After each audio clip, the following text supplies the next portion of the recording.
కిరాణా shop లో తెచ్చుకోవడం అదే విధంగా మనం చేస్తున్నాం. డైలీ వెళ్ళి మన గల్లీలో ఉన్న ఒక కిరాణా షాప్ కి వెళ్ళి తెచ్చుకున్నాడు. అది ట్రెడిషనల్ మార్కెటింగ్. మనకి ఇప్పుడు ఇది ఏంటంటే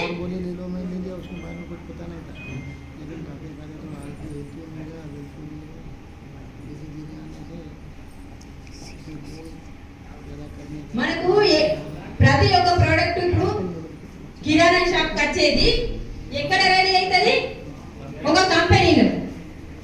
అంతే కదా సార్? కంపెనీలో ప్రోడక్ట్ రెడీ అవుతుంది. మరి ఎవరి కోసం సార్? కస్టమర్ కోసం. మరి ఆ కస్టమర్ వెళ్ళి ప్రతిరోజు కంపెనీకి వెళ్ళి ప్రోడక్ట్ తెచ్చుకుంటున్నాడా? నో. ఎందుకు తెచ్చుకోడు? అది అందుబాటులో లేదు కాబట్టి. అంతే కదా సార్? కానీ ఈ కస్టమర్ కి రావాలంటే ఫస్ట్ ఇతను ఎక్కడికి వెళ్తాడు? ఈ కిరాణా షాప్ అతను अपन काई को करना है एक प्राइस रेकन ఒక హోల్సేల్ కి వెళ్తాడు. तो सब कुछ जरूरत है. అంతే కదా సార్? మరి హోల్సేల్ అతను కూడా డైరెక్ట్ కంపెనీకి వెళ్ళి తీసుకొస్తుందా? లేదు. అతను కూడా ఒక पैसा तो कहीं भी कमावा पैसे अगर हम एक माइंड के तय कर रहे डीलर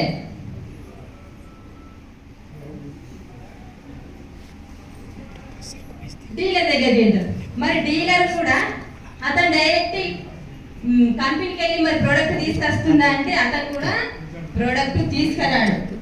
ఇక్కడికి ఒక ఏజెంట్.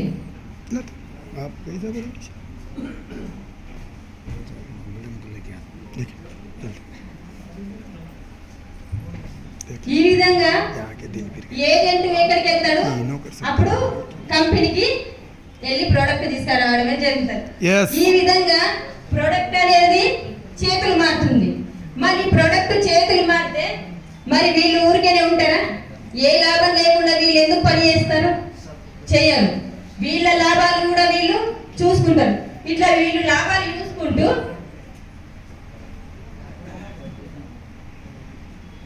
ప్రతి ఒక్క ప్రోడక్ట్ మీద వీళ్ళు ఒక 20 రూపీస్ వేసుకున్నా కూడా కస్టమర్ దగ్గరికి వచ్చేసరికి మనకి ఎంత అవుతుంది? 200 అవుతుంది. వీళ్ళు కూడా ఇంకా అయిపోరు. ఇట్లనే వస్తే ప్రోడక్ట్ మనం తీసుకుంటామా? తీసుకోము. ఎట్లా తీసుకుంటాం మరి? ఒక యాడ్, టీవీ యాడ్. ఒక టీవీ యాడ్ ద్వారా ఇది ఇక్కడ వస్తే ప్రోడక్ట్ అట్లా టీవీలో కనిపించగానే 1కి 10 సార్లు మన సీరియల్ చూడంగా 1కి 10 సార్లు లక్స్ వాడండి, కోల్గేట్ వాడండి అని అంటే మనకి ఏమైపోతుంది? అట్రాక్ట్ అయిపోతాం. ఆ ప్రోడక్ట్ ఎప్పుడు తెచ్చుకోవాలా అని మనకు అయిపోతుంది.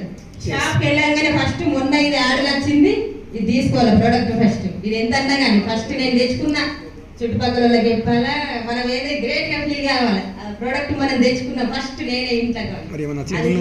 మరి ఏమన్నా తీసుకున్నందుకు మరి మన లాభం ఉందా అంటే లేదు. మరి మనకి ఇక్కడ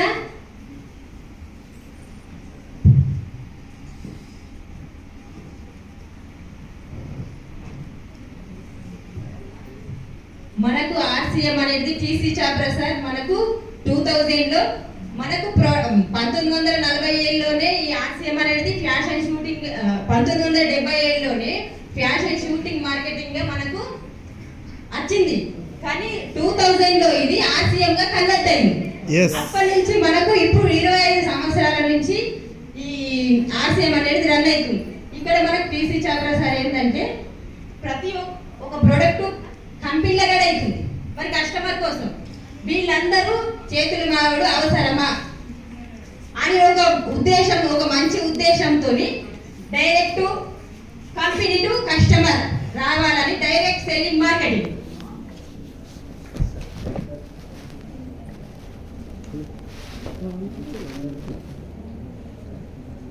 డైరెక్ట్ సెల్లింగ్ మార్కెటింగ్ ద్వారా ఇది డైరెక్ట్ కంపెనీ నుండి కస్టమర్కి రావాలి. ఎవరి చేతులు మారద్దు. చేతులు మారడం ద్వారా ఏంటంటే ప్రోడక్ట్ అనేది కూడా కల్తీ జరుగుతుంది. అంతే కదా సార్? కంపెనీలో ఒక 10 సంతూర్ సబ్బులు రెడీ అవుతున్నాయి అంటే బయటకు వచ్చేసరికి 10 మంది ఉన్నారు, వాడేవాళ్ళు 100 మంది ఉన్నారు. అప్పుడు ఏమైపోతుంది? ప్రోడక్ట్ కల్తీ జరుగుతుంది. ఈ ప్రోడక్ట్ అనేది ఏంటంటే మనకు కంపెనీ మనకు డైరెక్ట్ కస్టమర్ దగ్గర రావడం ద్వారా మనకు ప్రోడక్ట్ అనేది అయితే ఒకటి ఒరిజినల్ వస్తుంది, మళ్ళీ రేటు కూడా తగ్గుతుంది. మరి మనకు ఇక్కడ మరి 50% కస్టమర్ నష్టపోతుంది అన్నది కదా. మరి తిరిగి మనకు ఇక్కడ 5%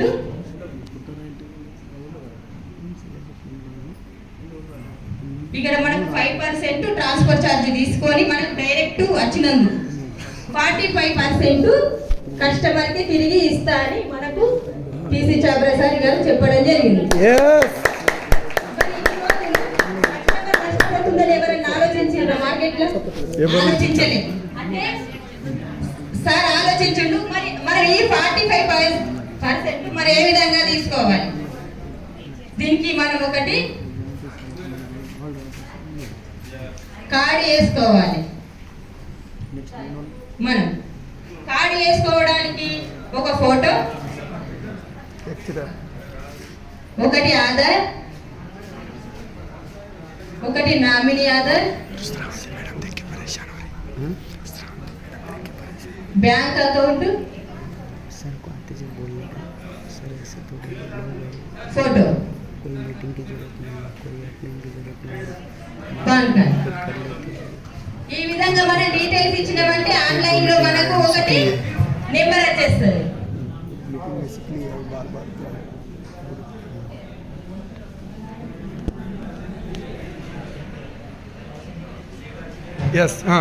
కంటిన్యూ. ఈ విధంగా మనకు ఒకటి నెంబర్ అనేది జనరేట్ అవుతుంది. మళ్ళీ మనకు ఐడి వేసేటప్పుడు కూడా మనకు ఈ కేవైసీ అనేది ఒకటి తీసుకుంటది. ఈ కేవైసీ అనే ఏంటంటే మనకు ఒక గవర్నమెంట్ కానీ ఇట్లా పెద్ద పెద్ద లావాదేవీలకు సంబంధించినప్పుడే ఈ కేవైసీ అనేది తీసుకోవడం జరుగుతుంది. ఈ విధంగా మనకు ఐడి అనేది రావడం జరుగుతుంది. మరి ఈ ఐడి ద్వారా మనకు 6 లాభాలు ఇస్తుంది కంపెనీ. 6 లాభాలు తెలుసుకోవాలని ఉందా? 6 లాభాలు. బయట మార్కెట్ లో మనం తీసుకుంటే ఒక్క లాభం కూడా లేదు. తీసుకున్నామా లాభాలు కూడా లేవు, రోగాలు వస్తున్నాయి బయట. కానీ మనకు కార్డు ఇస్తుంది కంపెనీ, మళ్ళీ మనకు 6 లాభాలు ఇస్తుంది. 1 కాదు 2 కాదు 6 లాభాలు ఇస్తుంది. ఏమేమి మేడం చెప్పండి. మీకు కాదు, ఒకటైతే మనకు ఎంఆర్పి మీద డిస్కౌంట్ 5 నుంచి 25% డిస్కౌంట్ ఇస్తుంది. స్పాట్ లోనే మనం ఐడి చేసుకోగానే మనకు ఒక పేస్ట్ 75 రూపాయలు ఉన్న పేస్ట్ ఎంత ఖర్చేస్తుంది? 56 రూపాయలకు వచ్చేస్తుంది. అంటే మనకి ఇక్కడ డిస్కౌంట్ అనేది 5 నుంచి 25% వచ్చిందా లేదా? మరి ఇక్కడ 6 కలిసి మనకు 45% అంటే ఇక్కడ వచ్చిందా లేదా? అట్లా మనకు సెకండ్ వచ్చేసి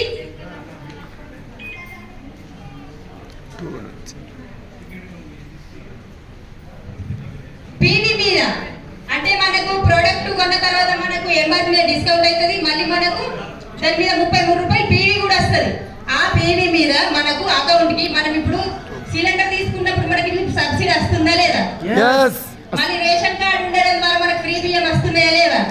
అదే విధంగా మనకి ఇక్కడ కార్డు ఉండడం ద్వారా 2 నుంచి 22% మనం కొన్న ప్రోడక్ట్ మీద మనకు కమిషన్ అనేది కూడా రావడం జరుగుతుంది. మళ్ళీ మనకు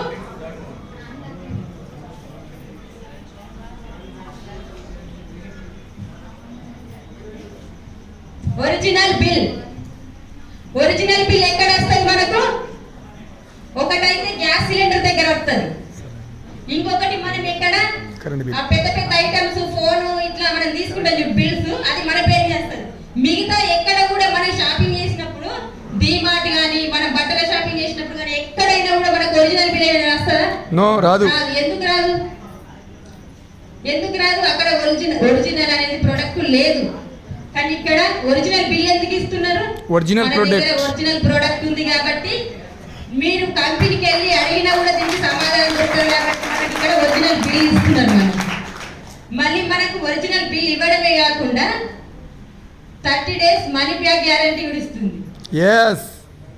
అంటే ఎందుకు ఇంత క్లారిటీ ఇస్తుందంటే ప్రోడక్ట్ అనేది బాగుంది, ప్రోడక్ట్ లో దమ్ముంది కాబట్టి ఇక్కడ 30 days వరకు కూడా నువ్వు రిటర్న్ ఇవ్వచ్చు అనే ఆప్షన్ కూడా ఇచ్చింది.